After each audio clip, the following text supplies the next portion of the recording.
All right, perfect. So if you haven't met me yet, so if you haven't met me yet, my name is Shree. I'm part of the AT lab and one of the instructors. And this presentation is aptly titled Writing a Case Snag. This past week, your lab has worked mostly hard to research and vet affirmative ideas and have formed some sample 1ACs. Every generic group has produced some off-case positions that they believe spans a large number of affirmatives on this topic.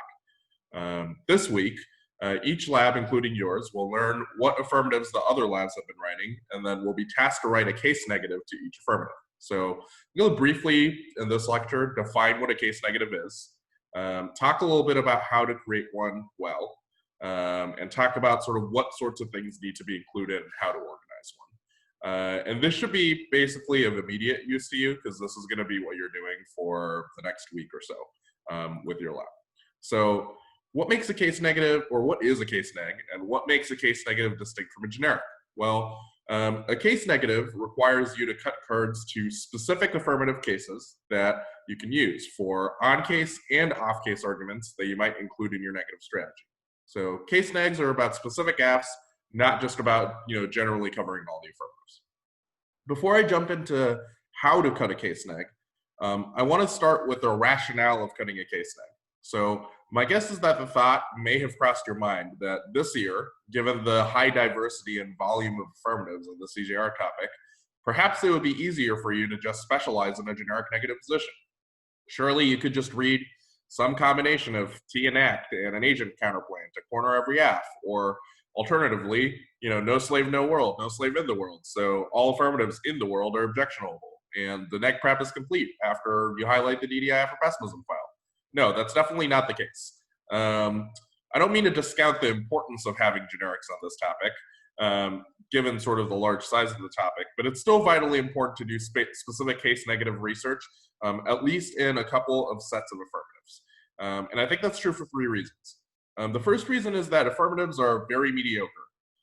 No offense to anyone who worked hard to write their 1ACs for their labs, but most 1ACs tend to have some glaring logical or evidentiary hole that the negative could easily exploit.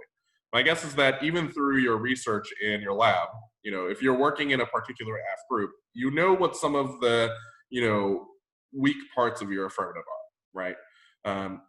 But if the affirmative has a monopoly on the specific evidence and can pass those logical and evidentiary holes by a negative team, more often than not, the affirmative team will win. That's especially true given smaller and squirrelier affirmatives, right? The internal link between small fixes and some of these sweeping impact claims is really tenuous, and it allows for sort of a set of negative strategies like counterplans and critiques that shouldn't be overlooked and are specific to the affirmative. The second reason why case negs are vitally important. Affirmatives are written in a way to corner generic arguments. So the reason why people write affirmatives is they already have those generics in mind, right? So 2As have chosen to read smaller affirmatives like the Capitol Police and the KM group, or I guess tribal sentencing is dead now, but the 13th AF, right, which is in the AT lab, as well as, for example, FOSTA SESTA, because they think they have a handle on some of the generics produced by each group, right? So as such, if a negative is unable to anticipate how 1AC is designed to answer generic arguments, or unable to spin their generic arguments with specific link cards about an affirmative, or are in general unable to write specific on-case or off-case positions, they'll definitely lose to any prepared affirmative team. The third reason why you should, cut case negs during the year and also at the DDI. Specific case neg prep is basically vital to your competitive success in any season, regardless of what circuit you debate in. The DDI tournament in particular, at the end of your 4 weeks, is meant to simulate a tournament with 5 schools. So with each lab functionally modeling the school. If you didn't write a case negative to the teams in your circuit, frankly, you didn't show up to win, right? Your regional invitational, CFL, or NFL league has a fairly predictable number of teams that you'll always hit. And once you receive intel about a team's affirmative, it would be prudent to put together a specific strategy. So, if I was, considering my role, I'm a director at North Broward in Florida, debating at a set of Florida tournaments, it would be unreasonable or, just kind of dumb for me to not put together case negatives to teams from like Cypress Bay, U School. These are schools that are in our area, right? And that's probably a similar analog to you all. So when I coached at Thomas Jefferson a long time ago in Virginia, right? It's like you need case negs to Oakton and Broad Run. It's like that's just like a general fact of life if you plan to do well in debates. Even if your circuit's primarily national, there'll be a set of teams that are consistently in your same bracket that you often debate fairly regularly. So this is actually kind of a funny story, but basically every year that I coach, for every team, there's at least one team that they debate like 5 or 6 times throughout the year. So North Broward MR, in their junior year when I was coaching them, kept debating the Cypress Bay team in the 4-0 bracket. Literally every tournament, like we would be 4-0 and the Cypress Bay team would be 4-0 and we would debate every single tournament. Starting at it was like literally started Ohio Valley and it was the same way to the TOC. So, that's sort of like one consideration is if there's a set of teams that are consistently in your bracket, it definitely makes sense to cut a case neg to that half, even if you don't write a case neg to all 180 entries that are currently at Ohio Valley, right? And the sort of thing to think about is it's really unlikely and unsustainable for even the biggest of programs to break a new affirmative at every regular season tournament and every debate round. So, as such, writing some of these case negatives is a vital part of your tournament preparation. Now that we've covered the rationale for cutting a case neg, let's talk a little bit about the process by which you'll be writing a case neg for your lab.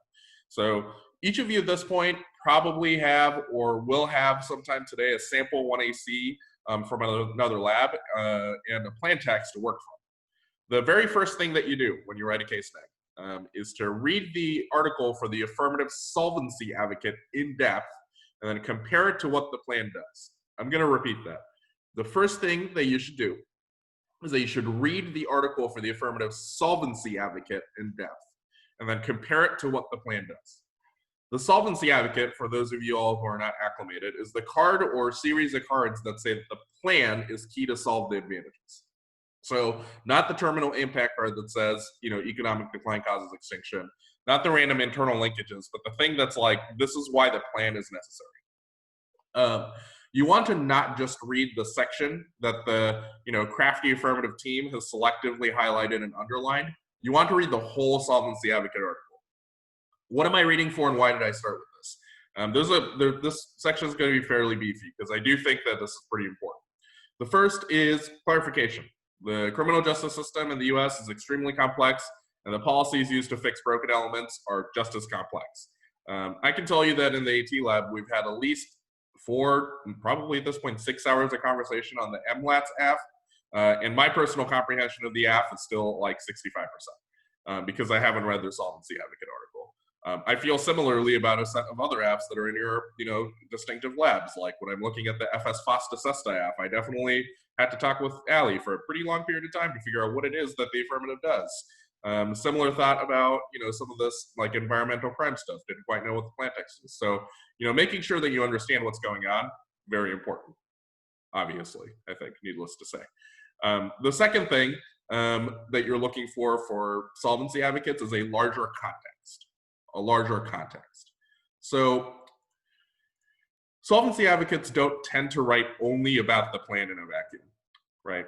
Usually a solvency advocate is speaking about a plan in a larger paragraph about recommendations that the author is suggesting that often expand far beyond the plan alone. So, for example, if I was reading a set of policy recommendations for police reform, right, I might find one paragraph about demilitarizing the police that's suitable for a 1033 affirmative, but it's also likely that it's a part of a whole section of paragraphs with multiple suggestions for policy changes. Why does that matter? Well, a couple of reasons. I think 3 or 4 in total. The first is solvency deficits in all causes. So if the conclusion of the article says to solve excessive and racist policing and lists multiple recommendations like stopping 1033, having body cams, training, transparency measures, and the plan only did the first thing of stopping the 1033 program, well, the remaining 3 things that I just listed there could be reasons why the affirmative did not do the necessary things to solve the problem, right? These are useful solvency takeouts that you might include into the 1 and C, or at the very least prove why the plan could be necessary but insufficient to solve the full scope of the impact, which is a set of cards that's very useful. The second thing that why the solvency advocate is important is you should sort of study the plan text for any discrepancies between it and the recommendations being made in the solvency advocate, and critically analyze why they've made those choices. So at times, the 1AC will phrase the plan text to meet topical constraints, and thus will have to exclude some key part of the recommendation that you can very easily exploit for a solvency argument, right? So, there's something in the plan text that's like, we should do this for civil and criminal, and the 1AC was like, we should do this for criminal, right? It's like, oh, well, there seems to be a pretty, they obviously, traded the T debate for a set of solvency debates that you can exploit. Other times, the 1AC, could be the other way. The 1AC in plan text might include things not related to CJR to solve better, but can be exploited for an argument about extra or effects topicality. So, maybe they've included, we should stop sort of like sentencing, but the sentencing is both civil and criminal in the description of the solvency advocate, and the plan text is written broadly, right? Those are sort of places where you can write a set of topicality arguments that are pretty good. Third reason why you would look at the solvency advocate and what you're looking for, counterplans. So, I briefly described some of these other recommendations that expand beyond the plan. Those not only are all causes, but could potentially be counterplans, right? So against the 1033 program, a recommendation that increases training, for example, that was one of the examples I listed in the three, but doesn't change police militarization, could change the culture of police organizations, create more trained professionals who won't misuse equipment, and maybe solve the AF without demilitarizing. So, those recommendations lead to generally a topic-specific set of counterplans with a plan-specific, disadvantage that are associated.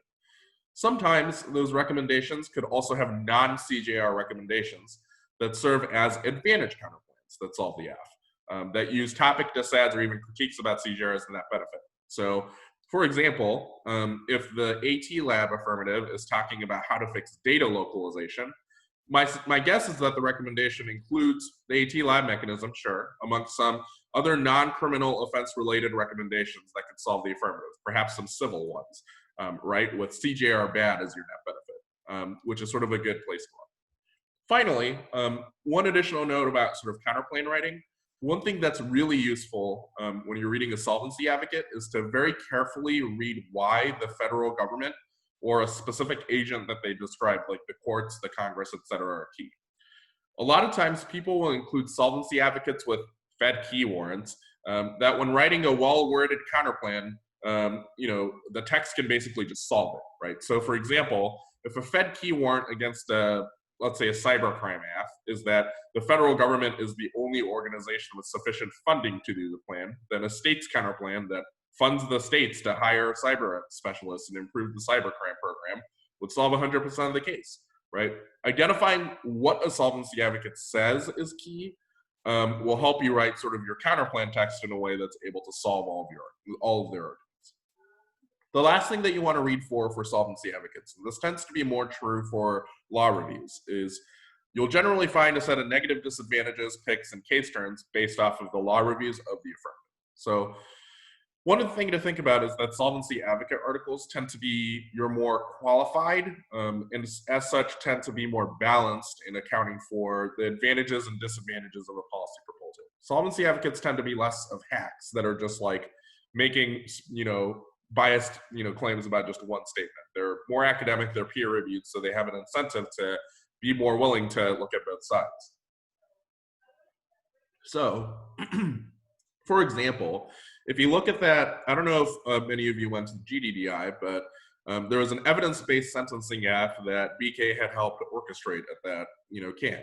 You'll likely find sort of a law review that contains the solvency advocate, and it would include all of the people who oppose the arguments in the article so that they could refute them. You can find those articles in the footnotes.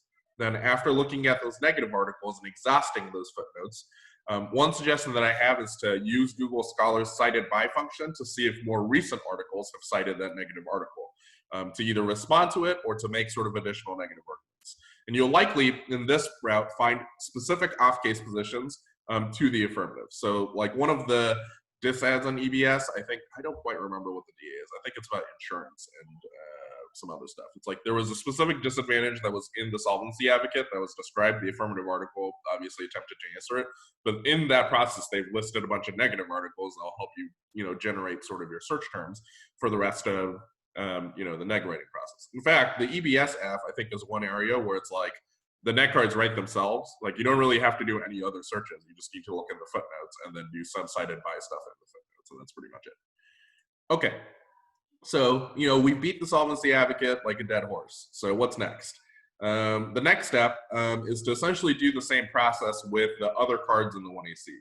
So in particular, internal link cards are probably the next place they look. So the internal link cards that connect the plan to the terminal impact. One of the biggest weaknesses of internal link cards tend to be that internal link cards don't talk about the plan exclusively. So let's say that you're writing a case frontline to an economy advantage that says something like the plan reduces inflation, inflationary pressures crush the economy, and economic decline causes war. Sorry, my understanding of economics is very low. That's the best I can do. The second card, the card that says inflationary pressures crush the economy, is very unlikely to be about the plan, right? They're probably likely to include other issues that are affecting inflation, for example, that serve as good alt causes or advantage counterplans. And once you've cut that initial card, right? So let's say you looked at the card and you're like, I found this card, it says it's an alt cause, yeah, we're done. No, you're not done. So the first step is to cut that card. That's like, your author seems to think there are a bunch of other things. The next step, or what's necessary for the negative block, is to find additional cards that those alt causes or alternative actions in the counterplan, for example, are more important in solving for that advantage, in this case, the economy. So, think about it this way, right? When you're doing a case debate on the negative, it's great to have cards from the 1 and C, but you need additional cards to read in the 2 and C. You're not just about to go give a case of 2 and C with 0 pieces of evidence. As such, you're going to have to cut some of these cards. And the cards that you need are not just the things that say the same thing. Like you don't need 7 cards, for example, that are just like, inflation is caused by like oil market stuff. It's like, who cares? You don't need 7 of those. The thing that you sort of need additionally is not just to say that there are alt causes, but to say that those alt causes subsume the app. So a set of cards, so once you found the card that's like, there are some other issues, you want to then find the card that's like, this is the more important thing. It might not reference the plan, but, for example, let's say like oil markets cause 60% of the inflation. It's like, well, that seems like a pretty major part of, whatever is driving inflation, right? And having that sort of card is something that makes your alt cause argument, very good as opposed to only okay. Make sense? In addition, you also want to cut some other alt cause arguments. So generally when I think of alt causes in the front line for that, in the 1 and C, I'd start with 1. And then the 2 and C, I'd be like, extend the first one, read a card that says that alt cause is more important than the thing the app is trying to solve, and then read other alt causes, right? And that's sort of a much harder 1AR to give than the one where it's just like you repeat the fact that oil markets are, maybe the thing that are causing inflation. Hopefully that makes some sense. The next set of things that you should be looking at is the impact cards. So impact card articles are a good source for alt cause and advantage counterplan arguments because the larger impact claims tends not to focus on the plan action. So, that's generally true similarly with an internal link card. Beyond that, impact cards and affirmatives are existential risks that tend to be really hyperbolic and usually academic drivel. That's less qualified and more likely to, say crazy things about civilizational collapse. Because of that, you'll be able to find some of your best advantage case style ground in internal link and especially impact arguments. And in general, when preparing your critique against a known affirmative, my suggestion, if you're a critique debater, is to challenge yourself not to start from a theory that you're comfortable with and then force the affirmative in. Like, you shouldn't be like, I always read afro-pessimism, so how does this affirmative link to afro-pessimism? It should be the other way around when you're doing a case study. You should look at their internal link and impact cards and be like, what do I think is sort of the discursive regime the 1AC is situated in? What do I think the best link arguments are? And then backwards being like, what theory is the thing that would fit this link argument?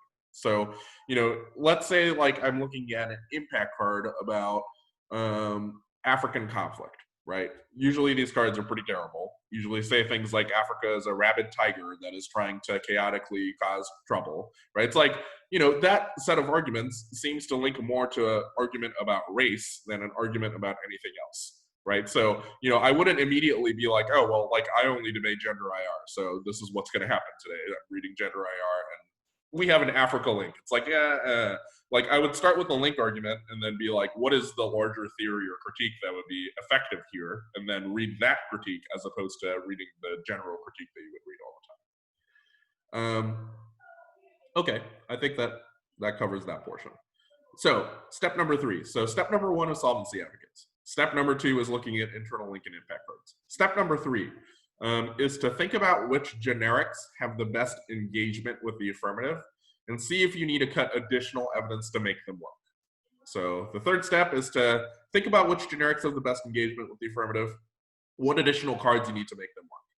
For example, let's say that you think the best strategy against Fasta Sesta is the prosecutory discretion counterclaim. Sidebar, I have no idea whether this is a good strategy. It is paramount to cut solvency evidence that says prosecutory discretion could work to expunge records and absolve, for example, the corporations that are hiring online workers, right? If the net benefit to prosecutory discretion is the elections decide, then you have to sort of decide what the implications of decriminalizing sex work is on the election, which voters it would likely piss off the most, and cut the cards that those voters are most important to decide the election, and read the politics decide in the correct direction. I do want to sort of stress this, because I think one of the issues when you're sort of thinking about off-case arguments is you might have a general idea of why sort of, you know, your off-case position might apply to the AF, but without specific cards about the affirmative, you're obviously not going to win the debate. And that's especially true for cards like, for arguments like politics, right? So like I definitely watched a couple of GDDI debates where people would read the digital forensics staff and then the negative would attempt to read politics in the worst possible way because they had 0 link cards about the digital forensics staff. They only had cards about, I have no idea. But it definitely had nothing to do with the affirmative. You know, that means like there's definitely going to be that case in this set of affirmatives too. Like my guess is that, you know, the elections decide file, I'm not sure who worked on it. I have doubts that the Fasta Sesta link argument is in the elections card, you know, elections decide, right? So it's like cutting those things is, you know, important. The second thing for why specificity is important is because it allows you to sort of target a certain area of that generic and sort of make a more nuanced claim. So, you know, let's say that, you know, you're cutting a case snag to this decriminalized sex work app. You know, my suggestion would not just be find a link card that's like decriminalizing sex work is unpopular. It's like that card is whatever. The card that you want to find is the set of cards that's like decriminalizing sex work is especially unpopular with X style of voter, right? And then once you find that card, you can be like, okay, let me go find some cards that are like X style of voter is the thing that will, you know, fix the election, right? Does that make sense? So it's like that's the way that you sort of want to do some of the specific negative strategy work so that your off-case positions pop a lot better. If your strategy is more critical, so you're planning to read abolition or Afro-pessimism, again, you should not be content with reading some cards that CJR or worse, the state is bad. You know, the abolition K will not survive past the 1AR given that link strategy. The Afro-pessimism K, you know, that's probably a recipe for an L and a 27 for me, and maybe a 28 in more recent speaker points. If, you know, think about it this way, given sort of how broad some of this area is, you know, and I know this is not a AF topic that has actually been written, but I know it was considered for a second. Like I know Gigi has been talking about nuclear forensics, for example, the trafficking of nuclear weapons and materials.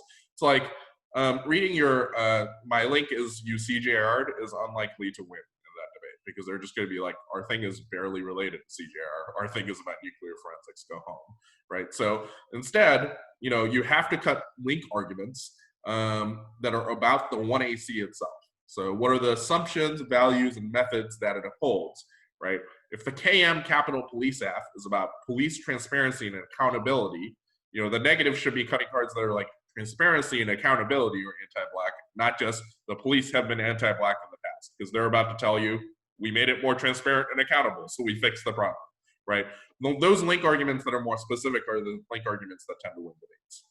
Finally, I want to talk a little bit about organizing a case snag before I sort of open it up to questions. So functionally, a case snag should look like the following. there should be a hat that's titled case. So hats are usually the thing that has like two lines. And under which you should have a couple things. Under the case hat, you should have 1 and C front lines to every advantage, solvency, or preempt contention. Everything that's in the 1AC needs coverage, and there needs to be a 1 and C front line with each of these. Each of these 1 and C front lines should have diverse arguments. You should not have the same argument twice for any portion of this 1 and C front line. If you have an argument that makes a similar argument, right, that belongs in the 2 and C after you extend the 1 and C card, not next to each other. Like 1 and C1 and 1 and C2 should not be all cause economy, all cause economy. That doesn't make any sense. The 2 and C, so once you're finished with the 1 and C front lines, the 2 and C extensions are sort of the places where you have extensions for the best arguments that are in the 1 and C front line with additional cards that make distinct warrants or impact claims. So 2 and C extensions, you should be extending the best arguments with additional cards that make distinct warrants or impact claims. So for example, let's say that you're tasked with writing the case snag to the AT Lab's MLAT app, right? If you have one alt cause that says data localization fails because of something that's not in the plan, so maybe civil, right? The things that you should include in the 2 and C extension are the initial extension of that 1 and C argument, usually an analytic, then additional alt cause cards. So it's like, it's not just the civil thing, but there's a bunch of other alt causes. Or the cards that say, you know, non-plan things. So the civil thing is more important. It subsumes the other, the affirmative, right? So it's like those additional 2 and C cards that need to be in there. You don't necessarily need extensions to every argument in the 1 and C front line, though I will say the more the better. So your lab mates are giving 2 and Cs and they would like to have cards, right? So the more sort of, you know, 2 and C extensions you have to different sets of arguments, the better. The thing that I would sort of prioritize when putting together case extensions is you should deprioritize impact defense. Like that doesn't really matter or usually win debates in any regard, aside from if you're debating an impact term, that's the only time when impact defense really comes into play into a judge's decision. I would start earlier on the chain. So like the more set of arguments you can make about the link, the internal link, and extend into the 2 and C, the better, right? So, you know, the MLAT's affirmative, for example, it doesn't make sense to be like, I'm good. I wrote the free trade impact defense. So like we answered the impacts. It's like, that's not going to win you a debate. You know, it's more important to find cards that are like the plan doesn't solve, data localization is not that bad, something like that. 2 and C extensions. The next thing that you want to have is a hat again for AF-specific off-case arguments. So you might have a hat. So like, let's say for MLATs, you've decided on a counterplan, a critique, and a topicality argument that you sort of like saw from their authors. You might have a hat for T, a hat for this, you know, counterplan that's MLAT specific, and a hat for this critique that's MLAT specific. Under each hat, you want to make sure you have a 1 and C shell for that argument that is workable. So if it's a critique, you know, it should be a 1 and C shell that has a link, impact, and alternative. If it's a counterplan, you should have a 1 and C shell that has a counterplan text and a set of solvency cards, and at least a vague idea what the net benefit is. Or if you need to cut the net benefit also needs to be included in the 1 and C. It should additionally have 2 and C cards. So in this case, you don't necessarily have to block everything out. Like you don't need to literally type out every argument that every, you know, lab mate is going to read, but you definitely need all the cards that you're going to need. So, you know, for a counterplan, that would mean you need 2 and C solvency cards that are about the AF. You need answers to permutation cards. You know, you need answers to anticipated offense. Your lab mates will, you know, appreciate that so that they don't just have a 1 and C counterplan text they can't go for, right? Similar with disads, it's like you want a set of answers to affirmative articles, answers to anticipated offense. For critique, you know, 2 and C link cards that are 1AC specific. Definitely something that would help quite a bit. Does that make sense? So you want to create sort of hats for those specific off-case arguments. And then the very last thing is you want a very last hat is a hat for generics that you already have. So there's quite a few generics that you have that have a lot of work in them. And the thing that you sort of want to do in this section is to put together a set of cards that you think would improve the quality of said generic against the specific app. So, you know, let's say you looked at the 13th app and you're like, I feel pretty good about Afro-pessimism as a strategy. I just don't think we have very many cards about the 13th Amendment. Okay, so if that's the case, right, you should just have sort of under this hat, you know, header that says something like Afro-pessimism, 13th link, and then like have a card about the 13th Amendment loophole about slavery, for example, right? Or if you're like, I think this elections dissent could work, but we just don't have any cards for digital forensics. It's like, okay, like cut one card that's like digital forensics matters for each voter, and then have a set of cards that are like the set of voters is important for the election. So you're not reinventing the wheel entirely in all the 1 and C and 2 and C and rewriting the whole file. You're just adding the things that would supplement each file so that they're ready to go against some of your more specific affirmatives. Similar thought about the counterplans. So I don't know if you all remember, but near the beginning, I was like, when you're reading a solvency advocate, you should be looking for sort of what their Fed key warrant is, and if it's easily incorporated into a counterplan text, you should write it. Well, you should do sort of a similar thing. So you could create a generic stat that's like, this would be the exact counterplan text that I would read. Because it solves some of their solvency advocates, and you might include some things that are like, their card says they just need money, which is solved by this thing. Their card says this, which is solved by that thing. Does that make sense? And that's sort of the thing that you would include in that hat. And then lastly, you could include topicality things too. So there's obviously T definitions in that Klarman file. I would maybe additionally have like specific violations. So, what is my violation going to be for FASTA SESTA? Or what is my violation going to be for the 13th Amendment that perhaps is not sentencing, but is, just fixing conditions within prisons, right? It's like, these are sort of the things where it's like, you might start writing out some of the 1 and C stuff so that you're ready to go. And then, finally, you don't quite have these yet, but at some point you're going to have interlab debates. So like the AT lab will debate people from the FS lab, the CAM lab will debate people from the GG lab, et cetera, et cetera. During those times, you're going to see what each of these affirmative teams have come up with as answers to some of your arguments. And that's generally true for the season too, right? So if you go to Ohio Valley, Green Hill, or whatever your first tournament is, and you read your, arguments, they'll, come back with a set of answers. And during the year or during the process of sort of the camp tournaments and interlab debates, right, you can sort of beef up that bottom section of generics and the affirmative specific counterplans, because you'll see all their cards, and then it's like you can additionally add a couple of blocks to answer their specific arguments that they've included. And that's sort of the process of case neg writing. And this is something that definitely helps just across the board. So like during the season, my suggestion would be to write a couple of case negatives. It is unreasonable for you to write every single case negative on every part of the topic for all teams. There's a lot of teams and a lot of affirmatives on this, year. But it's prudent to sort of pick a couple of teams that you're like, oh, I feel like we would debate this team quite a bit, and write those case negs. And that's true not just for affirmatives that have plans, but also for planless affirmatives too, right? So it's like, if you're going to keep debating a team that's going to read this, like Moten now, for example, it doesn't make sense to be like, yeah, we got T, so we're good. It's like they practiced T like 1,000 times already. So, it's important to sort of like start doing case negative prep for each of those groups.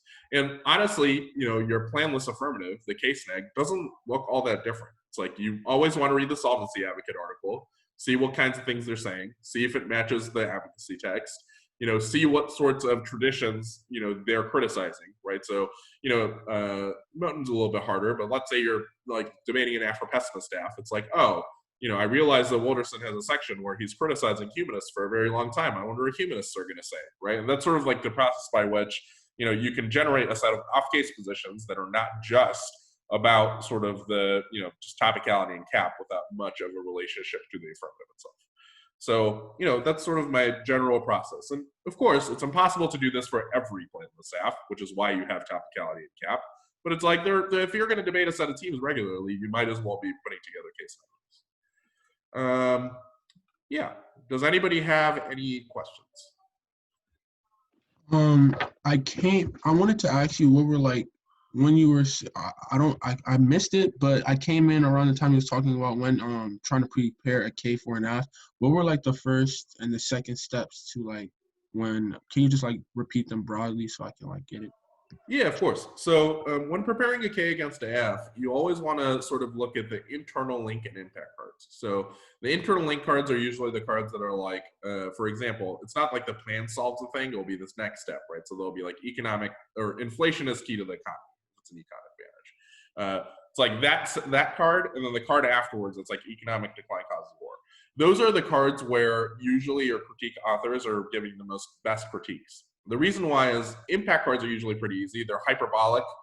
They're exaggerating a bunch of things. They oftentimes use a lot of language that you don't necessarily want to defend. So like they're like, this thing will lead to the collapse of civilization. Like, you know, there's maybe like an Africa war card, like this Deutsch card, that's like, Africa is a rabid tiger. It's like, yikes. You know, these are the set of cards that, you know, you can find very good link arguments to. And the way you want to think about critiques in general is you don't want to sort of start with a theory and then try to force your affirmative that you're debating into that theory. So like, let's say, for example, I'm a gender debater. It's like, I don't always want to be like, I only read gender IR, so this must apply. And be like, this AF must go in. It's like, you should look at the internal link and impact cards and be like, what are the most objectionable things in here? You know, if an impact card uses a bunch of disability metaphors, it's like, you should not read your, you know, let's say I only read Afro-pessimism. I should not just read Afro-pessimism. I should switch the critique and be like, we have a critique about disability and your cards are really bad. So like, we're ready to go. Does that make sense? And that's sort of the way that you want to construct a case-specific critique strategy. Hope that helps. Yeah, does anybody else have any questions? What were, because I remember because I came in around like 5 to 10 minutes late. So I know you had already started talking, and I'm guessing he was talking about like how to like prepare against an AF. I missed like the first and the second step, and I came in around when he was talking about preparing for a KF and then like creating the generic for the best engagement. What were the first two? Yeah, no worries. I think some of those we also went over during lab. But step one is you have to read the solvency advocate. And then step two is looking at the internal link and impact stuff. So that's probably the stuff that you had missed. So the tail end of this was the critique stuff that we talked about. But it's like you want to read their solvency advocate for clarification, looking for advantage counterplans and case arguments, maybe critique arguments in particular too. And then you want to look at their internal link and impact cards to see if they're citing any authors that are negative authors that you can make your negative arguments from. Thank you. Thank you. Yep, of course. Anyone else have any questions? I had a question about, like you said, making 1NC front lines, like for which 1NC arguments? Sorry, can you repeat the last part of that question? I didn't quite understand. Oh, just like which 1NC arguments do you want to have front lines to? You want to have 1NC arguments to every sort of section of the 1AC. So if the 1AC has 2 advantages in solvency, you should have a 1NC front line for 2 advantages in solvency. Or if the 1AC is like advantage 1 is like the conflation between sex work and trafficking, and then advantage 2 is framing, it's like you want one for advantage 1 and advantage 2.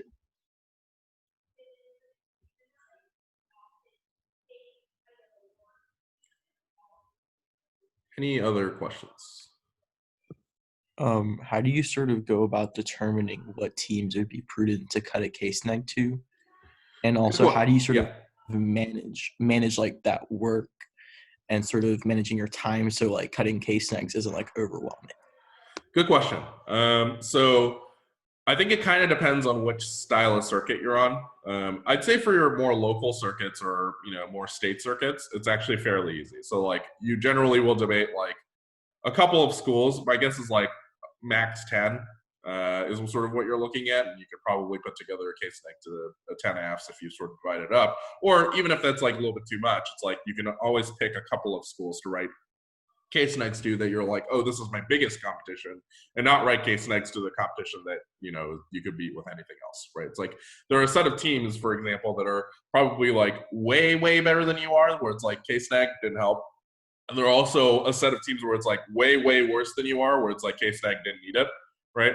The sort of like good medium is like the teams that are around your level, you definitely want a case neg to. On the national circuit, you know, my suggestion is to sort of try to predict, and this is easier after the first tournament, kind of predict which sets of teams tend to be in your bracket. So like, let's say that you're regularly going, you know, 3-3 at a set of national tournaments. I might look at sort of the teams that are going 4-2 and the teams that are going 3-3 and write case negs to those teams, right? It doesn't really make sense to be like, I'm going to go like topple the beast. Like, here's my case neg to the 6-0 team. It's like, yeah, like you might have the best case neg in the world, but they might just be better than you currently, right? Or, you know, it doesn't make sense to be like, we're just going to pummel this 06 team, just destroy them. We got a case neg. It's like, no, that's totally a waste of You want to sort of do sort of the teams that are in your bracket and then one bracket above you, if that makes sense. So it's like if you're 3-3, it's like 3-3 and 4-2. If you're someone who's like 4-2 and consistently like maybe breaking or not breaking, you're like 4-2 and 5-0. Does that make sense? And that's sort of, and obviously it's not a science, but I think it's something that you can generally predict as you sort of think through the bracket and think through your preparation. And that's definitely something that we do as a school too, is like, we'll ask sort of each student to be like, where would you think you are? And then where do you think some of these other teams are? And then we're like, okay, like if you're someone who regularly goes 4-2 and, clears, doesn't clear, it's like you should be working on this set of teams, or et cetera, et cetera. That's something that, you can sort of share amongst your partners on your school. And if that doesn't exist, you definitely should sort of pick and choose essentially the set of teams that are slightly above you that you can definitely beat if you had a more specific case snag. If that makes sense.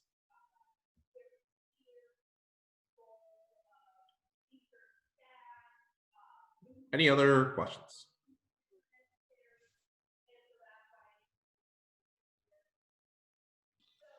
So when cutting case snags to plan list apps, I guess something that I've struggled with is like finding offense against their advocacy statement.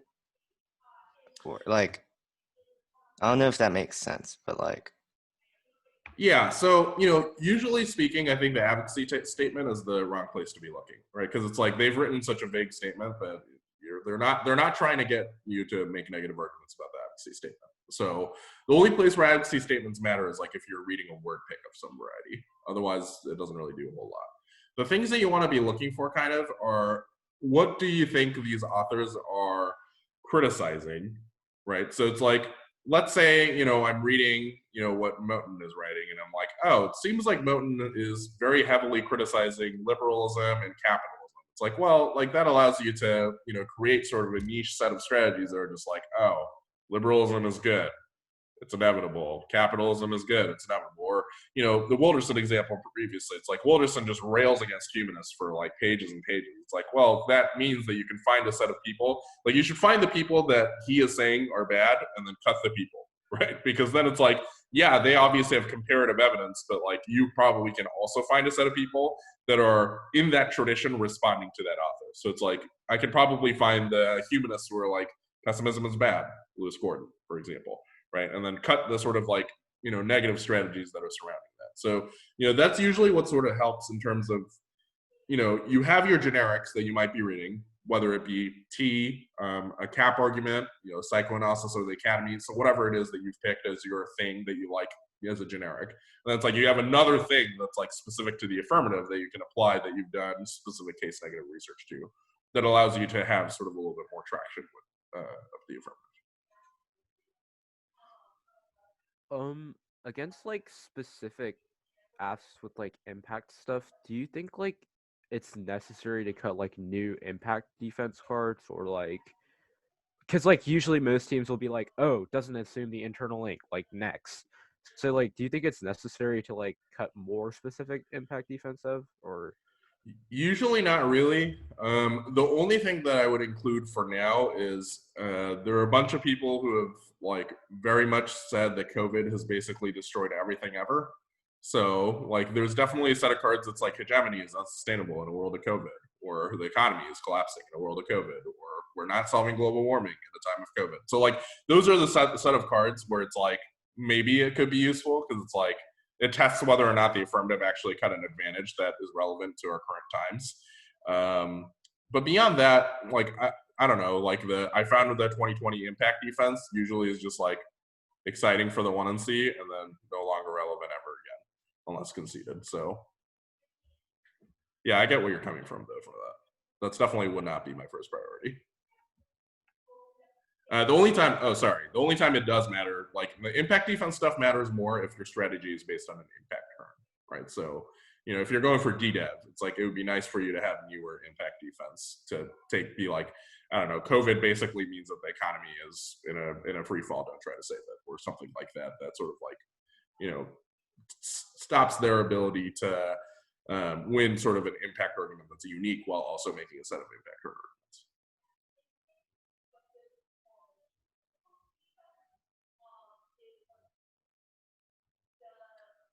Any other questions? Yeah, so sometimes what I struggle with when trying to cut case snags is finding like smart like case turns or impact turns, because a lot of the time I'll just end up with a lot of like defense or just stuff that's pretty basic, and sometimes it's hard to find, like offense. So I was just wondering like what tips you'd have. So I think the offense stuff usually is better found in the set of like solvency advocates that are a little bit more peer reviewed. So your impact cards are not the place to find any of this because impact cards are hyperbolic. They're not taking into account the other side's perspective. They in fact think that civilization is collapsing because of something usually relatively minor. That is not, obviously there are some exceptions. The place that you sort of want to look is the solvency advocate stuff that's a little bit more qualified. They'll include both the affirmative and negative authors. The other thing I'll say is, case does not necessarily have to be always offensive.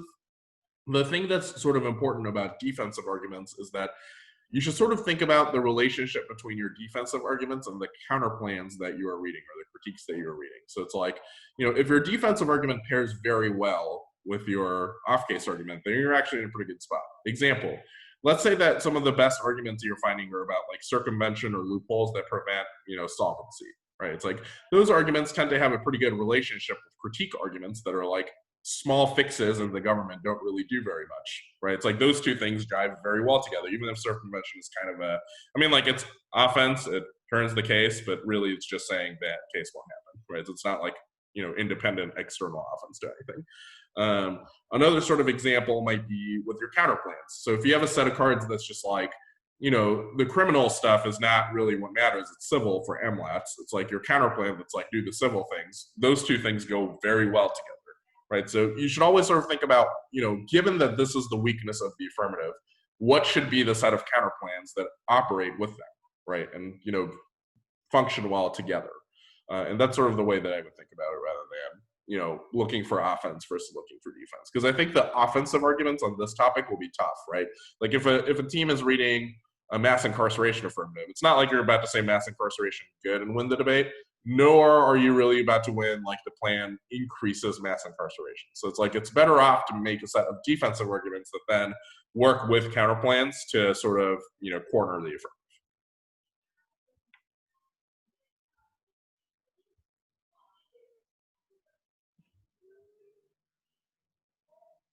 Any other questions?